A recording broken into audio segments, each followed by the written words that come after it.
ਗੁਰੂ ਸਤਿਨਾਮ ਵਾਹਿਗੁਰੂ। ਸਤਿਨਾਮ ਧੰਨ ਵਾਹਿਗੁਰੂ ਸਾਹਿਬ ਜੀ। ਨਿਰਜਰ ਨਿਰੂਪ ਹੋ ਕਿ ਸੁੰਦਰ ਸਰੂਪ ਹੋ, ਕਿ ਭੂਪਨ ਕੇ ਭੂਪ ਹੋ, ਕਿ ਦਾਤਾ ਮਹਾਦਾਨ ਹੋ। ਪ੍ਰਾਨ ਕੇ ਬਚਈਆ, दूध पूत के दिवैया। रोग सोग के मिटैया, किधो मानी महामान हो। विद्या के विचार हो, कि अद्वै अवतार हो, कि सिद्धता की सूरत हो, कि शुद्धता की शान हो। जो बन के जाल हो, कि काल हूँ के काल हो, कि शत्रन के सूल हो, कि मित्रन के प्राण हो। सज्जन सच्चा पातशाह, सिर साहांद साहो। जिस पास बैठिया सोहिया, सबना दावे साहो। सतनाम श्री वाहिगुरु साहिब जी। सलोक मन इच्छा दान करणं, सर्वत्र आशा पूर्ण है। खंडनं काल कलेश है, प्रभ सिमर नानक नह दूरन है। मन इच्छा दान करणं, सर्वत्र आशा पूर्ण है। खंडनं काल कलेश है, प्रभ सिमर नानक नह दूरन है। हब रंग मान है जिस संग, तै स्यों लाइय नेहो।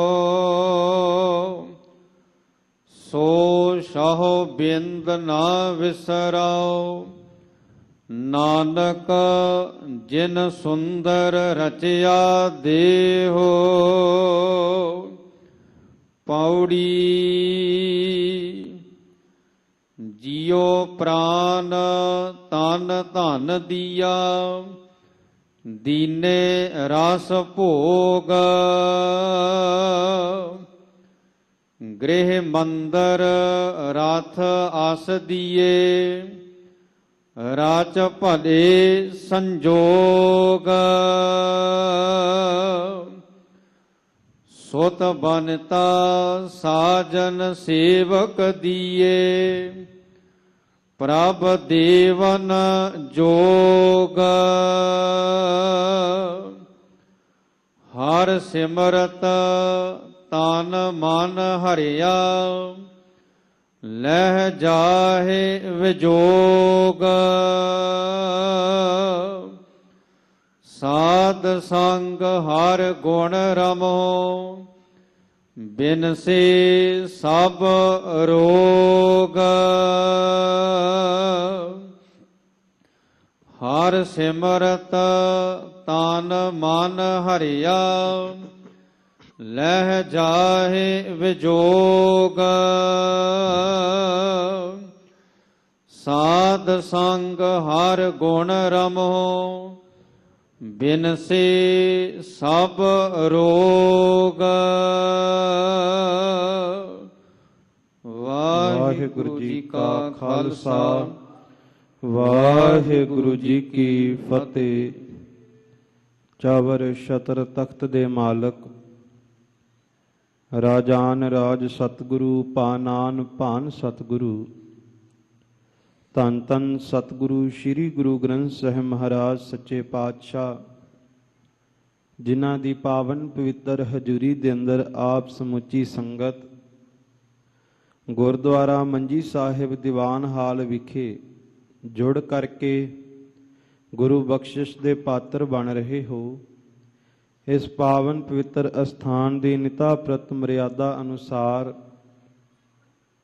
ਕਿ ਸੋਢੀ ਸੁਲਤਾਨ ਗੁਰੂ ਗਰੀਬ ਨਿਵਾਜ ਧੰਨ ਧੰਨ ਗੁਰੂ ਰਾਮਦਾਸ ਸੱਚੇ ਪਾਤਸ਼ਾਹ, ਤਿਨਾਂ ਦੇ ਪਾਵਨ ਪਵਿੱਤਰ ਪਾਤਸ਼ਾਹੀ ਅਸਥਾਨ ਸੱਚਖੰਡ ਸ੍ਰੀ ਹਰਿਮੰਦਰ ਸਾਹਿਬ ਜੀ ਤੋਂ ਅੰਮ੍ਰਿਤ ਵੇਲੇ ਸਤਿਗੁਰੂ ਸ੍ਰੀ ਗੁਰੂ ਗ੍ਰੰਥ ਸਾਹਿਬ ਮਹਾਰਾਜ ਸੱਚੇ ਪਾਤਸ਼ਾਹ ਜੀ ਨੇ ਜੋ ਸਮੁੱਚੇ ਜਗਤ ਨੂੰ ਪਾਵਨ ਪਵਿੱਤਰ ਹੁਕਮਨਾਮਾ ਬਖਸ਼ਿਸ਼ ਕੀਤੇ, ਤਿਸ ਦੀ ਵਿਚਾਰ ਵਾਸਤੇ ਸਮਾਂ ਪ੍ਰਾਪਤ ਹੁੰਦਾ ਹੈ।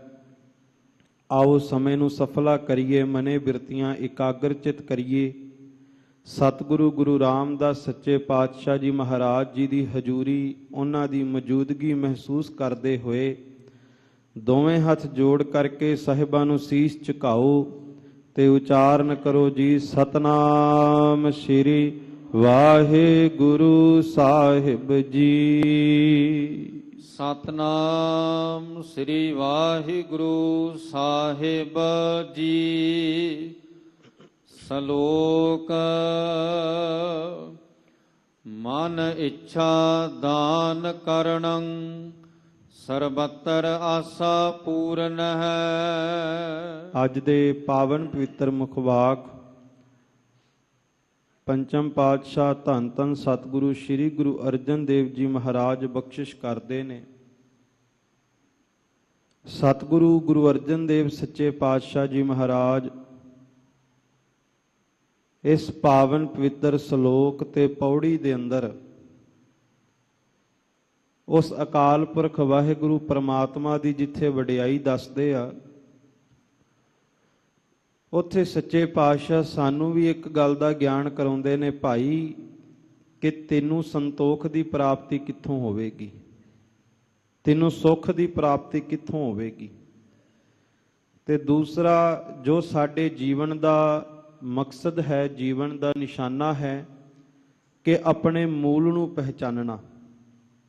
ਮੂਲ ਦੀ ਪਹਿਚਾਣ ਕਰਾਉਣ ਵਾਸਤੇ ਵੀ ਸਤਿਗੁਰੂ ਇਸ ਪੌੜੀ ਦੇ ਅੰਦਰ ਸ਼ਬਦ ਬਖਸ਼ਿਸ਼ ਕਰਦੇ ਆ। ਸ਼ਲੋਕ ਦੀ ਪਹਿਲੀ ਪੰਕਤੀ ਦੇ ਵਿੱਚ ਮਹਾਰਾਜ ਬਚਨ ਕਰਦੇ ਨੇ, ਮਨ ਇੱਛਾ ਦਾਨ ਕਰਣੰ ਸਰਬਤਰ ਆਸਾ ਪੂਰਨ ਹੈ। ਜਨਮ ਤੋਂ ਹੀ ਜਦੋਂ ਜੀਵਨ ਦੀ ਸ਼ੁਰੂਆਤ ਹੁੰਦੀ ਹੈ ਤੇ ਇੱਕ ਛੋਟੇ ਜਿਹੇ ਬੱਚੇ ਦੇ ਅੰਦਰ ਵੀ ਇੱਛਾ ਦਾ ਜਨਮ ਹੋ ਜਾਂਦਾ ਹੈ। ਉਹ ਇੱਛਾ ਪਹਿਲੇ ਪਿਆਰ ਲੱਗਾ ਥਣ ਦੁੱਧ, ਦੂਜਾ ਮਾਏ ਬਾਪ ਕੀ ਸੁਧ। ਇੱਛਾ ਭਾਵੇਂ ਮਾਂ ਦਾ ਦੁੱਧ ਚੁੰਗਣ ਦੀ ਹੋਵੇ, ਇੱਛਾ ਭਾਵੇਂ ਆਪਣੇ ਘਰ ਦੇ ਵਿੱਚ ਖਿਡੌਣੇ ਲਿਆ ਕੇ ਖਿਡੌਣਿਆਂ ਨਾਲ ਖੇਡਣ ਦੀ ਹੋਵੇ, ਇੱਛਾ ਮਾਂ ਪਿਓ ਦੀ ਗੋਦ ਵਿੱਚ ਬਹਿਣ ਦੀ ਹੋਵੇ, ਇੱਛਾ ਬਾਹਰ ਘੁੰਮਣ ਦੀ ਹੋਵੇ। ਜਿਉਂ-ਜਿਉਂ ਇਨਸਾਨ ਦੀ ਉਮਰ ਵੱਧਦੀ ਹੈ, ਤਿਉਂ-ਤਿਉਂ ਇਨਸਾਨ ਦੀਆਂ ਇੱਛਾਵਾਂ ਵੀ ਵੱਧਦੀਆਂ ਰਹਿੰਦੀਆਂ। ਜਦੋਂ ਬੱਚਾ ਸੀ, ਇੱਛਾ ਕੇਵਲ ਤੇ ਕੇਵਲ ਮਾਂ ਦੀ ਗੋਦ ਤੇ ਮਾਂ ਦਾ ਦੁੱਧ ਚੁੰਗਣ ਦੀ ਸੀ। ਪਰ ਜਿਉਂ-ਜਿਉਂ ਵੱਡਾ ਹੋਈ ਜਾ ਰਿਹਾ ਹੈ, ਤਿਉਂ-ਤਿਉਂ ਸੰਸਾਰ ਦੇ ਸਾਰੇ ਰਸ, ਸਾਰੇ ਭੋਗ ਚੁੰਗਣ ਦੀ ਹੋ ਚੁੱਕੀ ਹੈ। ਹੁਣ ਚਾਹੁੰਦਾ ਵੀ ਸਾਰੇ ਸੰਸਾਰ ਦੀ ਦੌਲਤ, ਸਾਰੇ ਸੰਸਾਰ ਦੇ ਰਸ, ਸਾਰੇ ਸੰਸਾਰ ਦੇ ਭੋਗ ਮੈਨੂੰ ਪ੍ਰਾਪਤ ਹੋ ਜਾਣ। ਇੱਛਾਵਾਂ ਜਿਵੇਂ ਜਿਵੇਂ ਬੰਦੇ ਦੀਆਂ ਵੱਧਦੀਆਂ ਨੇ, ਬੰਦਾ ਤਿਉਂ-ਤਿਉਂ ਫਿਰ ਦੁਖੀ ਹੁੰਦਾ ਹੈ। ਤੇ ਜਦੋਂ ਦੁਖੀ ਹੁੰਦਾ ਉਦੋਂ ਫਿਰ ਇਨਸਾਨ ਦੇ ਅੰਦਰ ਭਟਕਣਾ ਲੱਗਦੀ ਹੈ। ਸਮਾਜ ਦੇ ਅੰਦਰ, ਸੰਸਾਰ ਦੇ ਅੰਦਰ ਧਰਮ ਦੇ ਨਾਮ ਤੇ ਜਦੋਂ ਪਖੰਡ ਫੈਲਦਾ, ਤੇ ਪਖੰਡ ਇਸ ਕਰਕੇ ਨਹੀਂ ਫੈਲਦਾ ਵੀ ਪਖੰਡੀ ਲੋਕਾਂ ਨੂੰ ਗਿਆਨ ਬਹੁਤ ਹੈ। ਪਖੰਡੀ ਲੋਕਾਂ ਨੂੰ ਗਿਆਨ ਕੋਈ ਨਹੀਂ ਹੁੰਦਾ, ਬਲਕਿ ਇਸ ਕਰਕੇ ਪਖੰਡ ਫੈਲਦਾ ਵੀ ਪਖੰਡੀ ਲੋਕਾਂ ਦੇ ਬੂਹੇ ਤੇ ਜਿਹੜੇ ਜਾਂਦੇ ਆ ਉਹ ਅਗਿਆਨੀ ਹੋ ਚੁੱਕੇ ਨੇ, ਉਹਨਾਂ ਨੂੰ ਗਿਆਨ ਨਹੀਂ ਕਿ ਸਾਡੀ ਇੱਛਾ ਕਿੱਥੋਂ ਪੂਰੀ ਹੋਵੇਗੀ। ਦੂਸਰਾ, ਇਨਸਾਨ ਦੀਆਂ ਇੱਛਾਵਾਂ ਜਦੋਂ ਪੂਰੀਆਂ ਨਹੀਂ ਹੁੰਦੀਆਂ, ਫਿਰ ਇਨਸਾਨ ਹਰ ਇੱਕ ਦਾ ਬੂਹਾ ਖੜਕਾਉਂਦਾ ਵੀ ਮੇਰੀ ਇੱਛਾਵਾਂ ਕਿਤੇ ਤੇ ਪੂਰੀਆਂ ਹੋਣ, ਪਰ ਇੱਛਾਵਾਂ ਤਾਂ ਉਮਰ ਨਹੀਂ ਪੂਰੀਆਂ ਹੋ ਸਕਦੀਆਂ। ਪੂਰੀਆਂ ਕੇਵਲ ਤੇ ਕੇਵਲ ਵਾਹਿਗੁਰੂ ਦੇ ਨਾਮ ਨੇ, ਪ੍ਰਮਾਤਮਾ ਦੇ ਨਾਮ ਨੇ ਕਰਨੀ ਹੈ। ਮਹਾਰਾਜ ਕਹਿੰਦੇ ਨੇ ਇਨਸਾਨ ਦੇ ਮਨ ਦੀ ਜਿਹੜੀ ਵੀ ਇੱਛਾ ਹੈ, ਉਸ ਇੱਛਾ ਦੇ ਮੁਤਾਬਕ ਜੋ ਦਾਨ ਕਰਨ ਦੇ ਸਮਰੱਥ ਹੈ, ਕੌਣ ਹੈ? ਉਹ ਹੈ ਅਕਾਲ ਪੁਰਖ ਵਾਹਿਗੁਰੂ ਪ੍ਰਮਾਤਮਾ। ਸਰਬੱਤਰ ਆਸਾ ਪੂਰਨ ਹੈ, ਤੇ ਉਹ ਅੰਦਰ ਦੀ ਆਸ ਪੂਰੀ ਕਰਨੀ ਜਾਣਦਾ ਹੈ। ਪਰ ਬੇਨਤੀ ਹੈ ਕਿ ਜਦੋਂ ਮਹਾਰਾਜ ਇਹ ਬਚਨ ਕਰਦੇ ਨਾ ਵੀ ਪ੍ਰਮਾਤਮਾ ਮਨ ਦੀਆਂ ਇੱਛਾਵਾਂ ਪੂਰੀਆਂ ਕਰਦਾ ਹੈ, ਤੇ ਜੋ ਸਾਡੀਆਂ ਮਨ ਦੀਆਂ ਇੱਛਾਵਾਂ ਨੇ ਸਾਡੇ ਮਨ ਵਿੱਚ ਨਾਲ ਦੀ ਨਾਲ ਫਿਰ ਉਹੀ ਚੱਲਣ ਲੱਗ ਜਾਂਦੀਆਂ ਨੇ। ਠੀਕ ਹੈ, ਗੁਰੂ ਘਰ ਦੇ ਵਿੱਚ ਕਿਸੇ ਵੀ ਤਰ੍ਹਾਂ ਦੀ ਕਮੀ ਨਹੀਂ। ਗੁਰੂ ਕੋਲੋਂ ਸੰਸਾਰਕ ਸੁੱਖ ਮੰਗੋ, ਸੰਸਾਰਕ ਸੁੱਖ ਮਿਲੇਗਾ। ਗੁਰੂ ਕੋਲੋਂ ਜਿਨ੍ਹਾਂ ਨੇ ਅਧਿਆਤਮਕ ਸੁੱਖ ਮੰਗਿਆ, ਉਹਨਾਂ ਨੂੰ ਅਧਿਆਤਮਕ ਸੁੱਖ ਵੀ ਮਿਲਿਆ। ਪਰ ਇਹ ਵੀ ਗੱਲ ਸੱਚੀ ਹੈ ਵੀ ਗੁਰੂ ਨਾਨਕ ਸਾਹਿਬ ਸੱਚੇ ਪਾਤਸ਼ਾਹ ਤੋਂ ਲੈ ਕਰਕੇ ਧੰਨ ਗੁਰੂ ਗੋਬਿੰਦ ਸਿੰਘ ਸਾਹਿਬ ਸੱਚੇ ਪਾਤਸ਼ਾਹ ਜੀ ਤੱਕ ਦਾ ਜੇ ਇਤਿਹਾਸ ਵਾਚਦੇ ਹਾਂ, ਤੇ ਬਹੁਤਾਤ ਵਿੱਚ ਸਿੱਖਾਂ ਨੇ ਗੁਰੂ ਦੇ ਕੋਲੋਂ ਨਾਮ ਦਾ ਸੁੱਖ ਹੀ ਮੰਗਿਆ, ਸੰਸਾਰਕ ਸੁੱਖ ਨਹੀਂ ਮੰਗਿਆ। ਜੇ ਸੰਸਾਰਕ ਸੁੱਖ ਮੰਗਿਆ ਹੁੰਦਾ ਤੇ ਭਾਈ ਮਤੀ ਦਾਸ ਜੀ ਕਦੇ ਵੀ ਆਪਣੇ ਤਨ ਦੇ 2 ਟੁਕੜੇ ਆਰਾ ਚਰਵਾ ਕੇ ਨਾ ਕਰਦੇ। ਜੇ ਸੰਸਾਰਕ ਸੁੱਖ ਮੰਗਿਆ ਹੁੰਦਾ, ਭਾਈ ਦਿਆਲਾ ਰੂਹ ਵਿੱਚ ਲਪੇਟਿਆ ਗਿਆ ਤੇ ਅੱਗ ਦੇ ਨਾਲ ਜਿਉਂਦੇ ਨੂੰ ਸਾੜ ਦਿੱਤਾ, ਸ਼ਹੀਦੀ ਦੇ ਦਿੱਤੀ, ਕਿਉਂਕਿ ਨਾਮ ਦਾ ਸੁੱਖ ਮੰਗਿਆ ਸੀ, ਸੰਸਾਰਕ ਸੁੱਖ ਨਹੀਂ ਸੀ ਮੰਗਿਆ।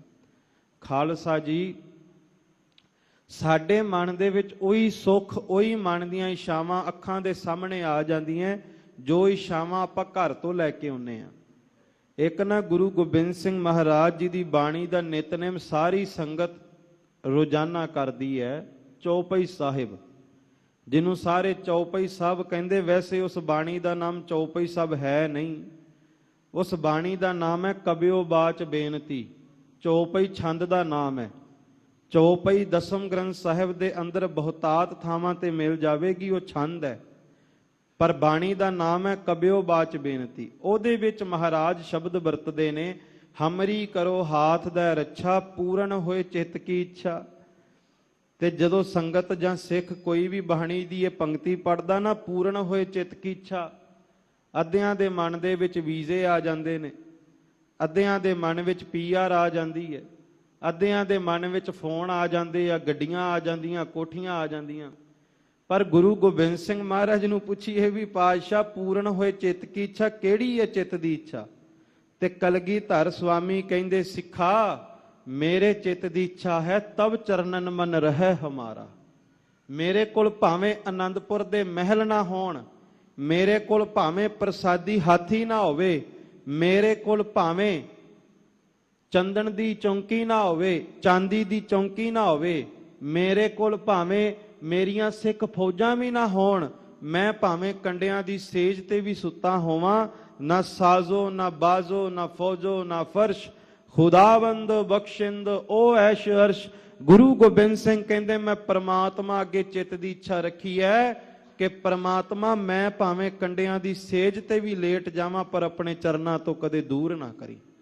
ਇਹ ਸਿੱਖ ਦੇ ਚਿੱਤ ਦੀ ਇੱਛਾ ਹੋਣੀ ਚਾਹੀਦੀ ਹੈ ਕਿ ਧੰਨ ਗੁਰੂ ਰਾਮਦਾਸ ਸੱਚੇ ਪਾਤਸ਼ਾਹ ਦੁਨੀਆ ਵਿੱਚ ਕਿਤੇ ਵੀ ਹੋਈਏ, ਵੱਡੇ ਤੋਂ ਵੱਡੇ ਅਹੁਦੇ ਤੇ ਬੈਠੇ ਹੋਈਏ, ਆਪਣੇ ਘਰ ਦੇ ਵਿੱਚ ਮਖਮਲ ਸੇਜਾਂ ਤੇ ਬੈਠੇ ਹੋਈਏ, ਪਰ ਗੁਰੂ ਰਾਮਦਾਸ ਸਾਡੇ ਤੇ ਕਿਰਪਾ ਕਰਿਓ, ਅਸੀਂ ਤੇਰੇ ਤੋਂ ਕਦੇ ਦੂਰ ਨਾ ਹੋਈਏ। ਕਿਉਂ?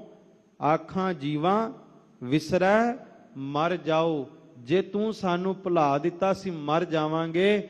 ਇਸੇ ਕਰਕੇ ਭਗਤ ਨਾਮਦੇਵ ਜੀ ਨੇ ਕਿਹਾ ਸੀ, ਮੇਰੇ ਮਨ ਦੀ ਇੱਛਾ ਕੀ ਹੈ? ਮੇਰੇ ਮਨ ਦੀ ਇੱਛਾ ਹੈ ਮੌਕੋ ਤੂੰ ਨਾ ਵਿਸਾਰ, ਤੂੰ ਨਾ ਵਿਸਾਰ, ਤੂੰ ਨਾ ਵਿਸਾਰੇ ਰਾਮਈਆ। ਭਾਵੇਂ ਪ੍ਰਮਾਤਮਾ ਤੇਰੇ ਮੰਦਰ ਦੇ ਵਿੱਚੋਂ ਧੱਕੇ ਪਏ ਆ, ਪਰ ਮੈਂ ਫਿਰ ਵੀ ਤੇਰਾ ਘਰ ਦਾ ਬੂਹਾ ਛੱਡ ਕੇ ਕਿਤੇ ਜਾਣਾ ਨਹੀਂ ਚਾਹੁੰਦਾ। ਠੀਕ ਹੈ, ਮੌਕੇ ਦੇ ਪੁਜਾਰੀਆਂ ਨੇ ਭਾਵੇਂ ਧੱਕੇ ਮਾਰ ਦਿੱਤੇ ਆ, ਪਰ ਪ੍ਰਮਾਤਮਾ ਤੂੰ ਧੱਕਾ ਨਾ ਮਾਰੀ। ਇਹ ਹੈ ਮਨ ਦੀ ਇੱਛਾ।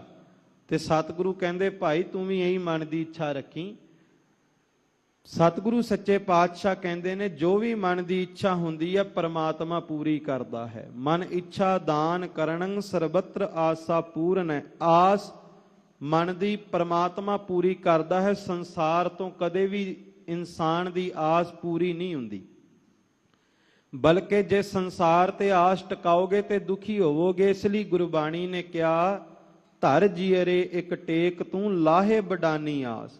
ਬਗਾਨੇ ਦੀ ਆਸ ਛੱਡ ਤੇ ਗੁਰੂ ਨਾਨਕ ਦੇ ਘਰ ਦੇ ਆਸ ਟਿਕਾ। ਤੇ ਗੁਰੂ ਨਾਨਕ ਦੇ ਘਰ ਦੀ ਆਸ ਕਿਵੇਂ ਟਿਕਾਉਣੀ ਹੈ? ਨਾਨਕ ਨਾਮ ਧਿਆਈਐ ਕਾਰਜ ਆਵੈ ਰਾਸ। ਕੋਈ ਨਾ ਕੋਈ ਕਾਰਜ ਹਰ ਇੱਕ ਬੰਦੇ ਨੇ ਵਿੱਢਿਆ ਤੇ ਉਸੇ ਕਾਰਜ ਦੀ ਸਫਲਤਾ ਵਾਸਤੇ ਥਾਂ ਥਾਂ ਤੇ ਭਟਕਦਾ, ਥਾਂ ਥਾਂ ਤੇ ਅਰਦਾਸਾਂ ਕਰਦਾ। ਗੁਰੂ ਗ੍ਰੰਥ ਸਾਹਿਬ ਕਹਿੰਦੇ ਨੇ ਤੂੰ ਆਪਣੇ ਘਰ ਵਿੱਚ ਚੌਂਕੜਾ ਲਾ ਕੇ ਨਿਤਨੇਮ ਕਰ, ਜਪਜੀ ਸਾਹਿਬ ਕਰ, ਜਾਪ ਸਾਹਿਬ ਕਰ, ਵਾਹਿਗੁਰੂ ਦਾ ਸਿਮਰਨ ਕਰ। ਭਾਵੇਂ ਸਾਰੀ ਦੁਨੀਆ ਤੇਰੇ ਕੰਮ ਵਿਗਾੜਨ ਆ ਜਾਵੇ, ਤੂੰ ਵਾਹਿਗੁਰੂ ਸ਼ਬਦ ਦਾ ਪੱਲਾ ਫੜ ਲੈ, ਤੇਰਾ ਕੰਮ ਕੋਈ ਵੀ ਨਹੀਂ ਵਿਗਾੜ ਸਕਦਾ। ਵਿੱਚ ਕਰਤਾ ਪੁਰਖ ਖਲੋਆ, ਵਾਲ ਨਾ ਵਿੰਗਾ ਹੋਆ। ਸਤਿਗੁਰੂ ਸੱਚੇ ਪਾਤਸ਼ਾਹ ਕਹਿੰਦੇ ਨੇ ਭਾਈ ਇਸ ਲਈ ਨਾਮ ਦੀ ਟੇਕ ਟਿਕਾ। ਹਰ ਇੱਕ ਤਰ੍ਹਾਂ ਦੀ ਇੱਛਾ, ਹਰ ਇੱਕ ਤਰ੍ਹਾਂ ਦੀ ਆਸ ਅਕਾਲ ਪੁਰਖ ਵਾਹਿਗੁਰੂ ਦਾ ਨਾਮ ਪੂਰੀ ਕਰਦਾ ਹੈ। ਖੰਡਨੰ ਕਾਲ ਕਲੇਸ਼ਹਿ ਪ੍ਰਭ ਸਿਮਰ ਨਾਨਕ ਨਹਿ ਦੂਰਨਹਿ। ਤੇ ਜੋ ਸਾਡੇ ਅੰਦਰ ਦੇ ਵਿੱਚ ਇੱਕ ਝਗੜਾ ਚੱਲ ਰਿਹਾ, ਕਲੇਸ਼ ਚੱਲ ਰਿਹਾ ਹੈ, ਖੰਡਨੰ ਕਲ ਕਲੇਸ਼ ਹੈ। ਖੰਡਨੰ ਦਾ ਭਾਵ ਖਤਮ ਕਰ ਦੇਣਾ, ਖੰਡਨ ਕਰ ਦੇਣਾ। ਕਲ ਕਲੇਸ਼ ਹੈ, ਕਲਯੁਗ ਦਾ ਹੀ ਕਲੇਸ਼ ਹੈ ਅੰਦਰ। ਇਹ ਜਿਹੜੇ ਵਿਕਾਰ ਨੇ ਕਾਮ ਕ੍ਰੋਧ ਲੋਭ ਮੋਹ ਹੰਕਾਰ, ਇਹ ਅੰਦਰ ਕੋਈ ਨਾ ਕੋਈ ਕਲੇਸ਼ ਪੈਦਾ ਕਰੀ ਰੱਖਦੇ ਆ। ਇਸ ਦੇਹੀ ਅੰਦਰ ਪੰਜ ਚੋਰ ਵਸੇ, ਕਾਮ ਕ੍ਰੋਧ ਲੋਭ ਮੋਹ ਹੰਕਾਰਾ। ਨੈਨੂ ਨਕਟੂ ਸਰਵਨੂ ਰਸਪਤ ਇੰਦਰੀ ਕਹਿਆ ਨਾ ਮਾਨਾ। ਬਾਬਾ ਅਬ ਨਾ ਬਸੋਏ ਗਾਉ। ਮਹਾਰਾਜ ਸੱਚੇ ਪਾਤਸ਼ਾਹ ਵੀ ਇਹੀ ਕਹਿੰਦੇ ਨੇ ਵੀ ਅੰਦਰ ਹਮੇਸ਼ਾ ਇੱਕ ਕਲੇਸ਼, ਇੱਕ ਝਗੜਾ ਚੱਲਦਾ ਹੈ ਬੰਦੇ ਦੇ। ਝਗੜਾ ਵੇਖੋ ਕਈ ਤਰ੍ਹਾਂ ਦਾ ਨਾ।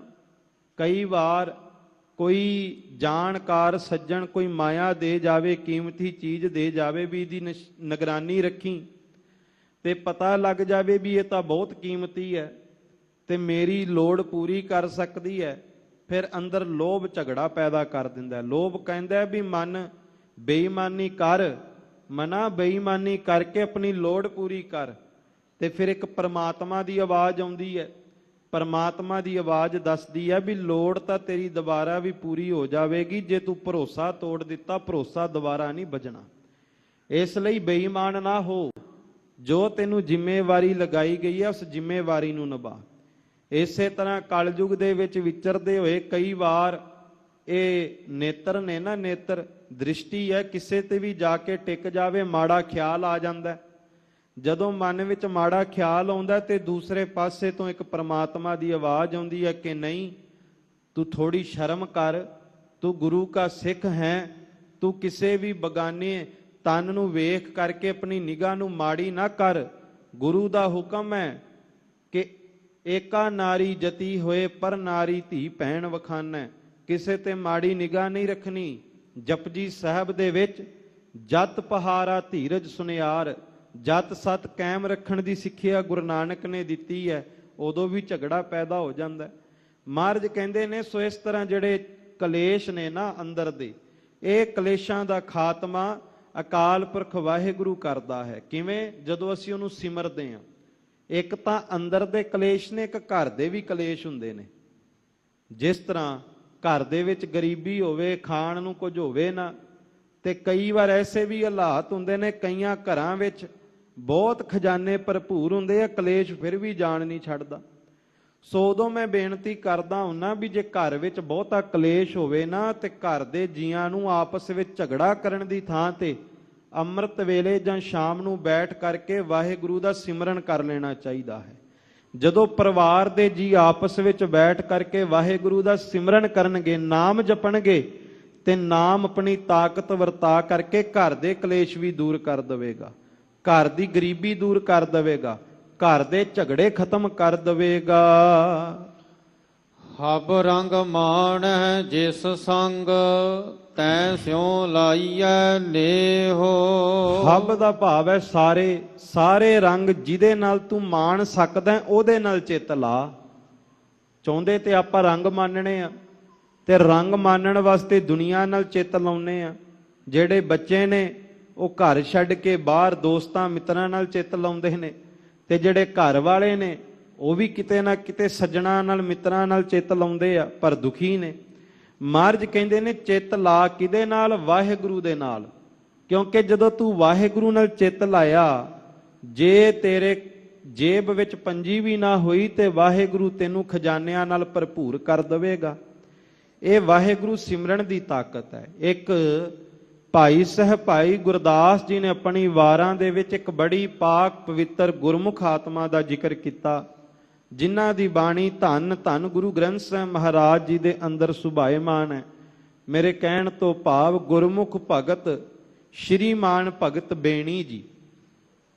ਭਾਈ ਸਾਹਿਬ ਭਾਈ ਗੁਰਦਾਸ ਜੀ ਕਹਿੰਦੇ ਨੇ, ਗੁਰਮੁਖ ਬੇਣੀ ਭਗਤ ਕਰ ਜਾਏ ਇਕਾਂਤ ਬਹਿ ਲਿਵ ਲਾਵੈ, ਕਰਮ ਕਰੈ ਅਧਿਆਤਮੀ ਹੋਰਸ ਇਕਸਨਾ ਮੂਲੋ ਸਿਧਾਵੈ। ਭਾਈ ਸਾਹਿਬ ਭਾਈ ਗੁਰਦਾਸ ਜੀ ਕਹਿੰਦੇ ਨੇ ਕਿ ਗੁਰਮੁਖ ਭਗਤ ਬੇਣੀ ਜੀ ਹਰ ਰੋਜ਼ ਨੇਮ ਅਨੁਸਾਰ ਆਪਣੇ ਘਰ ਤੋਂ ਬਾਹਰ ਜਾ ਕੇ ਦਰਿਆ ਤੇ ਬੈਠ ਕਰਕੇ ਦਰਿਆ ਦੇ ਕਿਨਾਰੇ ਤੇ ਉਸ ਅਕਾਲ ਪੁਰਖ ਵਾਹਿਗੁਰੂ ਪਰਮਾਤਮਾ ਦਾ ਸਿਮਰਨ ਕਰਦੇ ਆ, ਪਰਮਾਤਮਾ ਨੂੰ ਯਾਦ ਕਰਦੇ ਆ। ਤੇ ਕਹਿੰਦੇ ਨੇ ਜਦੋਂ ਸਿਮਰਨ ਕਰਕੇ ਨਾਮ ਜਪ ਕੇ ਘਰ ਜਾਂਦੇ ਨੇ ਵਾਪਸ, ਘਰ ਆਇਆ ਜਾਂ ਪੁੱਛੀਐ ਰਾਜ ਦੁਆਰ ਗਿਆ ਅਲਾਵੈ। ਕਹਿੰਦੇ ਜਦੋਂ ਘਰ ਆਉਂਦੇ ਨੇ, ਘਰ ਵਾਲੀ ਪੁੱਛਦੀ ਹੈ ਵੀ ਸਾਰਾ ਦਿਨ ਕਿੱਥੇ ਰਹਿੰਦੇ ਹੋ? ਤੇ ਭਗਤ ਬੇਣੀ ਜੀ ਕਹਿੰਦੇ ਨੇ ਵੀ ਮੈਂ ਸਾਰਾ ਦਿਨ ਰਾਜ ਮਹਿਲ ਦੇ ਵਿੱਚ ਜਾ ਕਰਕੇ ਕੰਮ ਕਰਦਾ, ਰਾਜ ਮਹਿਲ ਵਿੱਚ ਜਾਣਾ। ਤੇ ਘਰ ਵਾਲੀ ਨੇ ਪੁੱਛਿਆ ਵੀ ਜੇ ਰਾਜ ਮਹਿਲ ਵਿੱਚ ਜਾਂਦੇ ਹੋ, ਘਰ ਵਿੱਚ ਤਾਂ ਦਾਣੇ ਵੀ ਨਹੀਂ। ਜਿਹੜਾ ਰਾਜ ਮਹਿਲ ਵਿੱਚ ਜਾ ਕੇ ਨੌਕਰੀ ਕਰਦਾ ਹੋਵੇ, ਉਹਦੇ ਘਰ ਵਿੱਚ ਖਾਣ ਨੂੰ ਦਾਣੇ ਵੀ ਨਾ ਹੋਣ, ਇਹ ਗੱਲ ਤੇ ਕੋਈ ਜੱਚਦੀ ਜੀ ਨਹੀਂ। ਘਰ ਸਭ ਵਥੂ ਮੰਗੀਐ ਵਲ ਛਲ ਦੇ ਕਰ ਝੱਤ ਲੰਗਾਵੈ। ਕਹਿੰਦੇ ਜਦੋਂ ਘਰ ਵਾਲੀ ਨੇ ਰਾਸ਼ਨ ਮੰਗਣਾ ਤੇ ਭਗਤ ਸਾਹਿਬ ਨੇ ਟਾਲ ਦੇਣਾ, ਕਿਉਂਕਿ ਰਾਜਦੁਆਰ ਤਾਂ ਜਾਂਦੇ ਹੀ ਨਹੀਂ ਸਨ। ਉਹ ਤਾਂ ਜਾਂਦੇ ਸੀ ਪਰਮਾਤਮਾ ਦਾ ਸਿਮਰਨ ਕਰਨ, ਭਗਤੀ ਕਰਨ, ਰੱਬ ਦਾ ਨਾਮ ਲੈਣ। ਕਹਿੰਦੇ ਫਿਰ ਉੱਥੇ ਕੀ ਹੋਇਆ? ਇੱਕ ਵੱਡੀ ਘਟਨਾ ਵਾਪਰੀ। ਵੱਡਾ ਸਾਂਗ ਵਰਤਦਾ ਉਹ ਇੱਕ ਮਨ ਪਰਮੇਸ਼ਰ ਧਿਆਵੈ। ਕਹਿੰਦੇ ਇੱਕ ਵੱਡਾ ਕੌਤਕ ਵਰਤਿਆ। ਕਿਉਂ ਵਰਤਿਆ ਕੌਤਕ? ਕਿਉਂਕਿ ਭਗਤ ਬੇਣੀ ਜੀ ਇਕਾਗਰ ਚਿਤ ਹੋ ਕਰਕੇ ਇੱਕ ਮਨ ਸੁਰਤੀ ਦੇ ਨਾਲ ਵਾਹਿਗੁਰੂ ਦਾ ਪਰਮਾਤਮਾ ਦਾ ਸਿਮਰਨ ਕਰਦੇ ਆ। ਤੇ ਕਹਿੰਦੇ ਨੇ ਫਿਰ ਕੌਤਕ ਕੀ ਵਰਤਿਆ? ਕੌਤਕ ਇਹ ਵਰਤਿਆ ਰਾਜਾ ਹੋਏ ਘਰ ਚੱਲ ਆਵੈ। ਕਹਿੰਦੇ ਜਿਹੜਾ ਪਰਮਾਤਮਾ ਸੀ ਨਾ, ਇੱਕ ਦਿਨ ਘਰ ਵਾਲੀ ਨੇ ਝਗੜਾ ਕਰ ਲਿਆ ਕਿ ਕਿੱਦਾਂ ਦਾ ਰਾਜਦੁਆਰ ਰਾਜ ਮਹਿਲ ਵਿੱਚ ਜਾ ਕੇ ਨੌਕਰੀ ਕਰਦੇ ਹੋ? ਕਿਹੜਾ ਰਾਜਾ ਹੈ ਜਿਹੜਾ ਤੁਹਾਡੀਆਂ ਲੋੜਾਂ ਵੀ ਪੂਰੀਆਂ ਨਹੀਂ ਕਰਦਾ? ਕਦੇ ਤੇ ਮੰਗ ਰੱਖੋ ਨਾ ਉਹਦੇ ਅੱਗੇ। ਤੇ ਭਗਤ ਬੇਣੀ ਜੀ ਕਹਿੰਦੇ ਨੇ, ਕਹਿੰਦੇ ਜਿਸ ਰਾਜੇ ਦੇ ਨਾਲ ਮੈਂ ਕੰਮ ਕਰਦਾ ਨਾ ਜਾ ਕੇ, ਜਿਸ ਰਾਜੇ ਦੀ ਮੈਂ ਚਾਕਰੀ ਕਰਦਾ, ਉਸ ਰਾਜੇ ਦਾ ਇੱਕ ਵਡੱਪਨ ਇਹ ਹੈ ਵੀ ਉਸ ਰਾਜੇ ਅੱਗੇ ਜਾ ਕੇ ਮੰਗ ਨਹੀਂ ਕਰਨੀ ਪੈਂਦੀ, ਬਿਨਾਂ ਮੰਗਿਆਂ ਹੀ ਝੋਲੀਆਂ ਭਰ ਦਿੰਦਾ ਹੈ। ਇਹ ਸਾਨੂੰ ਵੀ ਮੰਨਣਾ ਪਵੇਗਾ ਕਿ ਜਿਸ ਗੁਰੂ ਰਾਮਦਾਸ ਦੇ ਦਰਬਾਰ ਵਿੱਚ ਆਪਾਂ ਆਉਂਦੇ ਆ, ਗੁਰੂ ਗ੍ਰੰਥ ਸਾਹਿਬ ਨੂੰ ਨਮਸਕਾਰਾਂ ਕਰਦੇ ਆ, ਇੱਥੇ ਕਈ ਵਾਰ ਮੰਗਣਾ ਨਹੀਂ ਪੈਂਦਾ, ਬਿਨਾਂ ਮੰਗਿਆਂ ਝੋਲੀਆਂ ਭਰਦੇ ਨੇ। ਕਿਉਂ?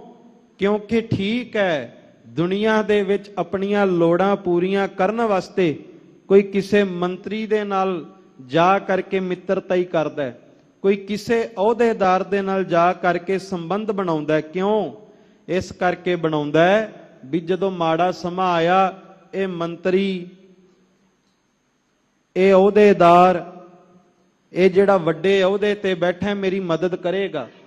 ਪਰ ਮੈਂ ਇੱਕ ਬੇਨਤੀ ਕਰਦਾ ਕਿ ਯਾਦ ਰੱਖੋ, ਹੋ ਸਕਦਾ ਹੈ ਜਿਨ੍ਹਾਂ ਨਾਲ ਸੰਬੰਧ ਬਣਾਏ ਨੇ ਇੱਕ ਦੋ ਵਾਰ ਤੁਹਾਡੇ ਕੰਮ ਆ ਜਾਣ, ਪਰ ਤੁਸੀਂ ਸਾਰੇ ਇਸ ਗੱਲ ਨੂੰ ਮਹਿਸੂਸ ਕਰੋਗੇ, ਚਾਹੇ ਦੁਨੀਆ ਦੇ ਵੱਡੇ ਤੋਂ ਵੱਡੇ ਬਾਦਸ਼ਾਹ ਦੇ ਨਾਲ ਜਾ ਕਰਕੇ ਮਿੱਤਰਤਾ ਹੀ ਕਰ ਲਓ, ਪਰ ਕਈ ਵਾਰ ਜੀਵਨ ਵਿੱਚ ਐਸਾ ਸਮਾਂ ਵੀ ਆ ਜਾਂਦਾ ਹੈ, ਚਾਹੇ ਜਿਤਨਾ ਮਰਜ਼ੀ ਵੱਡਾ ਅਹੁਦੇਦਾਰ ਹੋਵੇ, ਕਈ ਵਾਰ ਬਾਂਹ ਨਹੀਂ ਜੇ ਫੜਦਾ। ਕਿਉਂ ਨਹੀਂ ਫੜਦਾ? ਕਿਉਂਕਿ ਦੁੱਖ ਦੂਰ ਕਰਨ ਦੀ ਤਾਕਤ ਹਰ ਇੱਕ ਇਨਸਾਨ ਵਿੱਚ ਨਹੀਂ ਹੈ, ਕੇਵਲ ਭਗਵਾਨ ਵਿੱਚ ਹੈ। ਇਸ ਲਈ ਰਾਜਿਆਂ ਨਾਲ, ਮਹਾਰਾਜਿਆਂ ਨਾਲ ਜਾ ਕਰਕੇ ਅਸੀਂ ਸਮਝੌਤੇ ਕਰਦੇ ਹਾਂ, ਸੰਬੰਧ ਬਣਾਉਂਦੇ ਹਾਂ ਵੀ ਸਾਡੀ ਮਦਦ ਕਰਨਗੇ। ਪਰ ਮੈਂ ਬੇਨਤੀ ਕਰਾਂ, ਆ ਧੰਨ ਧੰਨ ਗੁਰੂ ਗ੍ਰੰਥ ਸਾਹਿਬ ਮਹਾਰਾਜ ਸੱਚੇ ਪਾਤਸ਼ਾਹ ਉਸ ਤਾਕਤ ਦਾ ਨਾਮ ਹੈ। ਇਹ ਰਾਜਾ ਨਹੀਂ, ਇਹ ਰਾਜੇ ਬਣਾਉਣ ਵਾਲਾ ਸਤਿਗੁਰੂ ਹੈ। ਜਿਵੇਂ ਅੱਜ ਦੀ ਭਾਸ਼ਾ ਸ਼ਬਦ ਵਰਤਦੇ ਆ ਨਾ, ਕਿੰਗ ਮੇਕਰ, ਜਿਹੜਾ ਖਾਲਸਾ ਜੀ ਕਿੰਗ ਮੇਕਰ ਹੁੰਦਾ ਹੈ ਨਾ, ਉਹ ਇੱਕ ਵਾਰ ਪਿੱਛੇ ਹਟ ਜਾਵੇ ਤੇ ਵੱਡੀਆਂ ਵੱਡੀਆਂ ਸਰਕਾਰਾਂ ਡੇਗ ਦਿੰਦਾ ਹੈ। ਤੇ ਆਸਾ ਕੀ ਵਾਰ ਚ ਆਪਾਂ ਰੋਜ਼ ਹੀ ਪੜ੍ਹਦੇ ਆਂ ਵੀ ਇਹ ਸੁਲਤਾਨ ਬਣਾਉਂਦਾ ਹੈ। ਪਰ ਜੇ ਸੁਲਤਾਨ ਨੂੰ ਹੰਕਾਰ ਹੋ ਜਾਵੇ ਤੇ ਇਹ ਧੰਨ ਗੁਰੂ ਗ੍ਰੰਥ ਸਾਹਿਬ ਆਪਣੀ ਰਹਿਮਤ ਪਿੱਛੇ ਕਰ ਲਵੇ, ਨਦਰ ਉਪੱਠੀ ਜੇ ਕਰੇ ਸੁਲਤਾਨਾ ਕਾਹੋ ਕਰਾਏ ਦਾ। ਇਸ ਲਈ ਦੁਨੀਆ ਦੇ ਅਹੁਦੇਦਾਰਾਂ ਪਿੱਛੇ ਨਾ ਭੱਜੋ, ਸਤਿਗੁਰ ਪਿੱਛੇ ਭੱਜ ਪਵੈ। ਭੱਜਣਾ ਤੇ ਧੰਨ ਗੁਰੂ ਗ੍ਰੰਥ ਸਾਹਿਬ ਮਹਾਰਾਜ ਸੱਚੇ ਪਾਤਸ਼ਾਹ ਦੇ ਪਿੱਛੇ ਭੱਜੋ। ਇਹ ਗੁਰੂ ਗ੍ਰੰਥ ਸਾਹਿਬ ਮਹਾਰਾਜ ਭੇਖਾਰੀ ਤੇ ਰਾਜ ਕਰਾਵੈ, ਰਾਜਾ ਤੇ ਭੇਖਾਰੀ। ਇਹ ਭਿਖਾਰੀਆਂ ਨੂੰ ਵੀ ਵੱਡੇ ਵੱਡੇ ਤਖਤ ਬਖਸ਼ਣ ਦੀ ਤਾਕਤ ਰੱਖਦਾ ਹੈ। ਇਸ ਤਾਕਤ ਦੇ ਮਾਲਕ ਗੁਰੂ ਗ੍ਰੰਥ ਸਾਹਿਬ ਮਹਾਰਾਜ ਸੱਚੇ ਪਾਤਸ਼ਾਹ। ਭਗਤ ਬੇਣੀ ਜੀ ਕਹਿੰਦੇ, ਜਿਹੜੇ ਰਾਜੇ ਕੋਲ ਮੈਂ ਜਾਣਾ ਉੱਥੇ ਮੰਗਣਾ ਨਹੀਂ ਪੈਂਦਾ, ਉਹ ਆਪੇ ਝੋਲੀਆਂ ਭਰ ਦਿੰਦਾ ਹੈ। ਫਿਰ ਕਹਿੰਦੇ ਰਾਜੇ ਦੀ ਜਦੋਂ ਇਸ ਤਰ੍ਹਾਂ ਵਡਿਆਈ ਕੀਤੀ ਤੇ ਘਰ ਵਾਲੀ ਨੇ ਜਦੋਂ ਝਗੜਾ ਕਰ ਲਿਆ ਤੇ ਭਗਤ ਜੀ ਬਾਹਰ ਜਾ ਕੇ ਪ੍ਰਮਾਤਮਾ ਨੂੰ ਚੇਤੇ ਕਰਕੇ ਕਹਿੰਦੇ ਮੇਰੀ ਲਾਜ ਰੱਖ ਲਈ। ਫਿਰ ਕਹਿੰਦੇ ਭਗਤ ਦੀ ਲਾਜ ਰੱਖਣ ਵਾਸਤੇ ਰਾਜਾ ਹੋਏ ਘਰ ਚੱਲ ਆਵੈ, ਦੇ ਦਿਲਾਸਾ ਤੁਸ ਕੈ ਅਣਗਿਣਤੀ ਖਰਚ ਪਹੁੰਚਾਵੈ। ਕਹਿੰਦੇ ਪ੍ਰਮਾਤਮਾ ਖੁਦ ਰਾਜੇ ਦਾ ਰੂਪ ਧਾਰਨ ਕਰਕੇ ਭਗਤ ਬੇਣੀ ਦੇ ਘਰ ਆਉਂਦੇ ਆ ਤੇ ਜਦੋਂ ਘਰ ਆਏ ਦਿਲਾਸਾ ਦਿੱਤਾ ਕਿ ਭਗਤ ਬੇਣੀ ਬੜੀ ਗੁਰਮੁਖ ਰੂਹ ਹੈ, ਝਗੜਾ ਨਾ ਕਰਿਆ ਕਰ, ਆ ਲੈ ਖਰਚਾ। ਤੇ ਖਰਚਾ ਵੀ ਕੋਈ ਮਿੱਥ ਕੇ ਨਹੀਂ ਦਿੱਤਾ। ਭਾਈ ਗੁਰਦਾਸ ਜੀ ਕਹਿੰਦੇ ਨੇ ਅਣਗਿਣਤੀ ਖਰਚ ਪਹੁੰਚਾਵੇ, ਗਿਣਤੀ ਨਹੀਂ ਕੀਤੀ ਜਾ ਸਕਦੀ। ਰਾਸ਼ਨ ਦੇ ਦਿੱਤਾ, ਕੱਪੜੇ ਦੇ ਦਿੱਤੇ, ਅਣਗਿਣਤ ਮਾਇਆ ਦੇ ਦਿੱਤੀ ਤੇ ਮਾਇਆ ਦੇ ਕਰਕੇ ਵਾਪਸ ਚਲੇ ਗਏ। ਕਿੱਥੇ? ਉਥੋਂ ਆਇਆ ਭਗਤ ਪਾਸ, ਹੋਏ ਦਿਆਲ ਹੇਤ ਉਪਜਾਵੇ। ਕਹਿੰਦੇ ਉਥੋਂ ਫਿਰ ਭਗਤ ਜੀ ਕੋਲ ਆਏ ਤੇ ਜਿਵੇਂ ਮਾਂ ਆਪਣੇ ਬੱਚੇ ਕੋਲ ਆ ਕੇ ਲਾਡ ਲਡਾਉਂਦੀ ਹੈ, ਕਹਿੰਦੇ ਇਸ ਤਰ੍ਹਾਂ ਪ੍ਰਮਾਤਮਾ ਭਗਤ ਬੇਣੀ ਜੀ ਪਾਸ ਆ ਕਰਕੇ ਉਹਨਾਂ ਨੂੰ ਕਲਾਵੇ ਵਿੱਚ ਲੈ ਕਰਕੇ ਸਿਰ ਤੇ ਹੱਥ ਫੇਰ ਕੇ ਉਹਨਾਂ ਨਾਲ ਲਾਡ ਲਡਾਉਂਦੇ ਆ ਤੇ ਉੱਥੇ ਇੱਕ ਗੱਲ ਸਿੱਧ ਕਰਦੇ ਆ, ਭਗਤ ਜਨਾ ਜੈਕਾਰ ਕਰਾਵੇ। ਜੇ ਸਾਖੀ ਦਾਸ ਨੇ ਉਂਝ ਸੁਣਾਈ ਹੁੰਦੀ ਤੇ ਹੋ ਸਕਦਾ ਸੀ ਸ਼ੰਕਾ ਹੋ ਜਾਂਦਾ, ਪਰ ਇਹ ਭਾਈ ਸਾਹਿਬ ਭਾਈ ਗੁਰਦਾਸ ਜੀ ਨੇ ਆਪਣੀਆਂ ਵਾਰਾਂ ਵਿੱਚ ਲਿਖਿਆ ਕਿ ਤੂੰ ਇੱਕ ਵਾਰ ਪ੍ਰਮਾਤਮਾ ਨੂੰ ਚੇਤੇ ਕਰਕੇ ਤਾਂ ਵੇਖ, ਤੂੰ ਆਪਣੀ ਲੋੜਾਂ ਦੀ ਗੱਲ ਕਰਦਾ, ਤੇਰੀਆਂ ਆਉਣ ਵਾਲੀਆਂ 21 ਕੁਲਾਂ ਦੀਆਂ ਲੋੜਾਂ ਵੀ ਅਕਾਲ ਪੁਰਖ ਵਾਹਿਗੁਰੂ ਪ੍ਰਮਾਤਮਾ ਪੂਰੀਆਂ ਕਰ ਦੇਵੇਗਾ, ਜਿਹੜਾ ਪ੍ਰਮਾਤਮਾ ਦੇ ਚਰਨ ਘੁੱਟ ਕੇ ਫੜ ਲਵੇ। ਇਸ ਲਈ ਆਪਾਂ ਧੰਨ ਗੁਰੂ ਗ੍ਰੰਥ ਸਾਹਿਬ ਮਹਾਰਾਜ ਸੱਚੇ ਪਾਤਸ਼ਾਹ ਕੋਲੋਂ ਆ ਤੇ ਧੰਨ ਗੁਰੂ ਗ੍ਰੰਥ ਸਾਹਿਬ ਮਹਾਰਾਜ ਨਾਲ ਚਿੱਤ ਲਾਈਏ, ਕਿਉਂਕਿ ਗੁਰੂ ਗ੍ਰੰਥ ਸਾਹਿਬ ਮਹਾਰਾਜ ਸੱਚੇ ਪਾਤਸ਼ਾਹ ਵਰਗਾ ਗੁਰੂ ਦੁਨੀਆ ਤੇ ਨਾ ਪਹਿਲਾਂ ਸੀ, ਨਾ ਅੱਜ ਹੈ ਤੇ ਨਾ ਹੀ ਅਗਾਂਹ ਹੋਵੇਗਾ। ਇਹ ਕੇਵਲ ਤੇ ਕੇਵਲ ਇਹ ਧੰਨ ਗੁਰੂ ਗ੍ਰੰਥ ਸਾਹਿਬ ਮਹਾਰਾਜ ਸੱਚੇ ਪਾਤਸ਼ਾਹ ਨੇ, ਜਿਨ੍ਹਾਂ ਦੇ ਲੜ ਸਾਹਿਬੇ ਕਮਾਲ ਗੁਰੂ ਗੋਬਿੰਦ ਸਿੰਘ ਮਹਾਰਾਜ ਲਾ ਕੇ ਗਏ। ਮੈਂ ਇੱਕ ਘਟਨਾ ਜ਼ਰੂਰ ਸਾਂਝੀ ਕਰਾਂ। ਤੁਸੀਂ ਸੱਚਖੰਡ ਸ੍ਰੀ ਹਰਿਮੰਦਰ ਸਾਹਿਬ ਦਰਸ਼ਨ ਕਰ ਰਹੇ ਹੋ ਖਾਲਸਾ ਜੀ।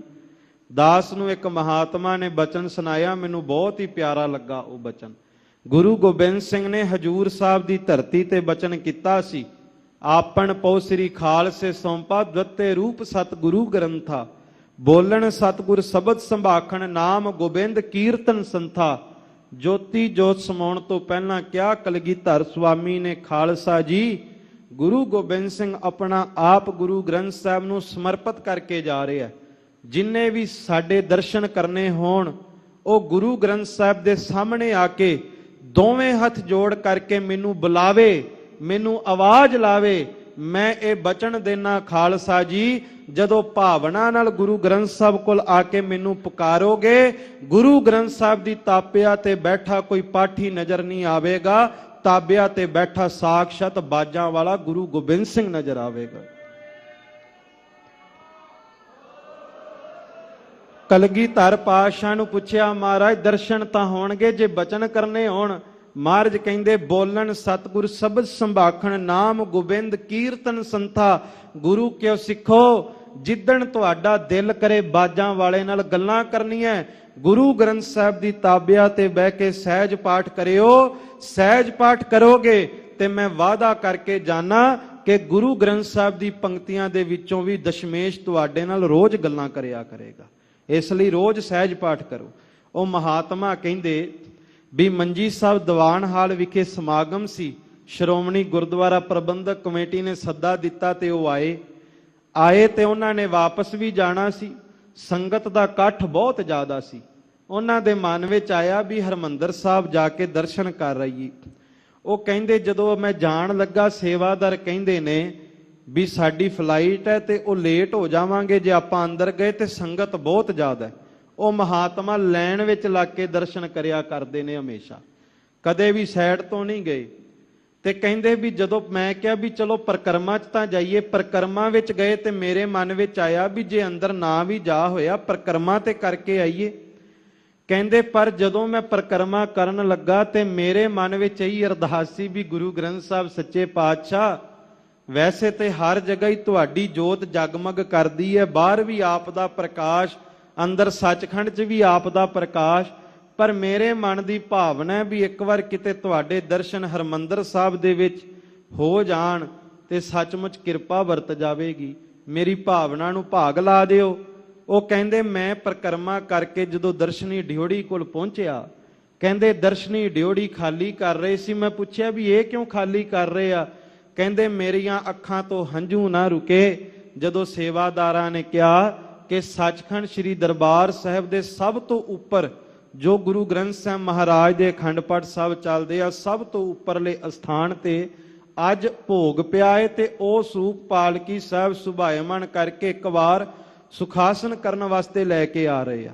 ਕਹਿੰਦੇ ਜਦੋਂ ਪਾਲਕੀ ਸਾਹਿਬ ਦੇ ਵਿੱਚ ਸਰੂਪ ਲੈ ਕਰਕੇ ਆਏ ਤੇ ਗੁਰੂ ਗ੍ਰੰਥ ਸਾਹਿਬ ਮਹਾਰਾਜ ਦਾ ਸਰੂਪ ਸਿੰਘ ਸਾਹਿਬਾਨ ਨੇ ਸੀਸ ਤੇ ਸੁਭਾਇਮਾਨ ਕੀਤਾ, ਅਕਾਲ ਤਖਤ ਸਾਹਿਬ ਵੱਲ ਲੈ ਕੇ ਗਏ ਤੇ ਕਹਿੰਦੇ ਮੈਂ ਡੰਡੋਤ ਕਰਕੇ ਰੋਇਆ ਕਿ ਸਤਿਗੁਰੂ ਤੁਹਾਨੂੰ ਪਤਾ ਸੀ ਲੈਣ ਬਹੁਤ ਵੱਡੀ ਹੈ ਤੇ ਮੈਂ ਜਾਣਾ ਤੇ ਮੈਂ ਅੰਦਰ ਨਹੀਂ ਆ ਸਕਦਾ।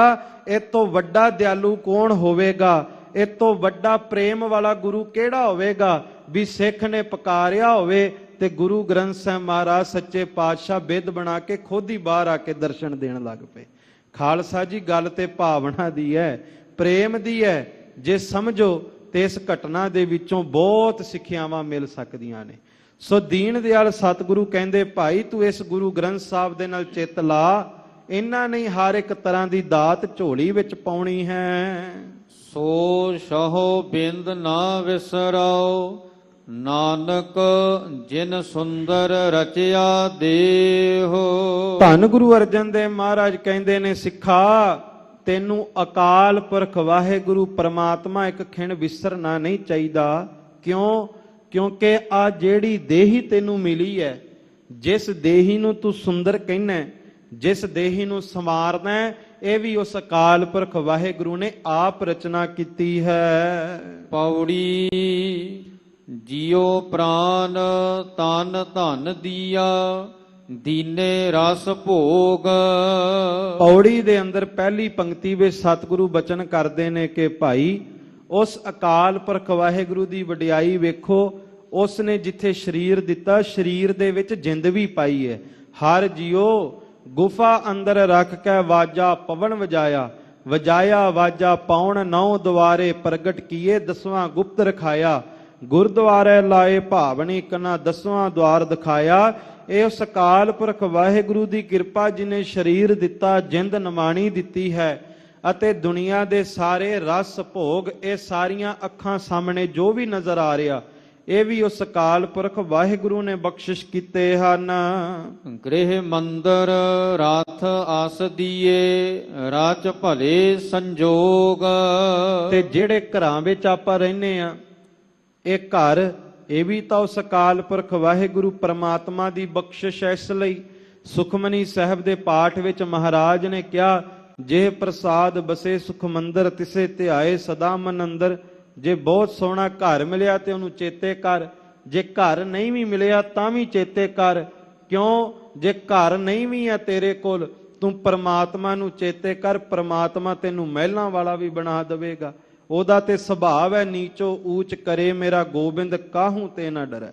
ਸੋ ਐਸੇ ਦੀਨ ਦਿਆਲ ਸਤਿਗੁਰੂ ਜਿਨ੍ਹਾਂ ਨੇ ਕਿਰਪਾ ਕੀਤੀ ਹੈ, ਘਰ ਦਿੱਤਾ ਹੈ, ਸੋਹਣੇ ਮਹਿਲ ਦਿੱਤੇ ਨੇ, ਸੱਚੇ ਪਾਤਸ਼ਾਹ ਨੇ ਕਿਰਪਾ ਕਰਕੇ ਸੋਹਣੇ ਰਿਸ਼ਤੇ ਬਖਸ਼ਿਸ਼ ਕੀਤੇ ਹਨ।